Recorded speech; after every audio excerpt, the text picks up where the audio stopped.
Speaker గారు ఆయన ఎప్పుడు ఎమ్మెల్యే అయ్యాడు, ఎప్పుడు మంత్రి అయ్యాడు? దాదాపు 50 సంవత్సరాల నుంచి ఆయన రాజకీయాల్లో ఏ రోజు కూడా ఒక మచ్చలేని వ్యక్తి. ఆయన గురించి నువ్వు మాట్లాడతావు. నీకు ఆయన్ని ఎదుర్కొనే సత్తా ఉంటే ఆయన చైర్లో ఉన్నప్పుడు ఒక్కరోజు అసెంబ్లీకి వెళ్ళొచ్చారు, అక్కడ మాట్లాడు. ఆయన చైర్లో ఉన్నప్పుడు నీకు నిజంగా ఈ ఆంధ్రప్రదేశ్ పైన చిత్తశుద్ధి ఉంటే, ఈ మెడికల్ కాలేజ్ పైన చిత్తశుద్ధి ఉంటే ఒక్కరోజు స్పెషల్ గా అసెంబ్లీని పెట్టమని చెప్పేసి స్పీకర్ గారిని రిక్వెస్ట్ చేస్తాం. నువ్వు వెళ్ళి మాట్లాడు. ఆంధ్రప్రదేశ్ రాష్ట్ర ప్రజలకంతా కూడా నిజాలు తెలుస్తాయి.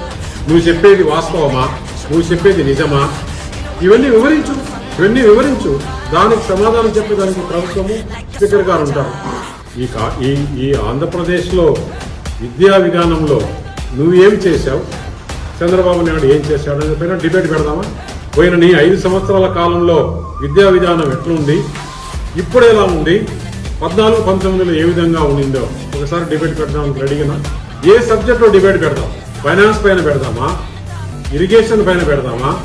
ఒక్కొక్క సబ్జెక్టు నువ్వు చెప్పు, అసెంబ్లీలో మాట్లాడు. నీ ప్రజల తరఫున అసెంబ్లీని ఫేస్ చేయలేని ప్రతిపక్ష నాయకుడిని మనం ఈ దేశంలో ఎక్కడన్నా చూసామా?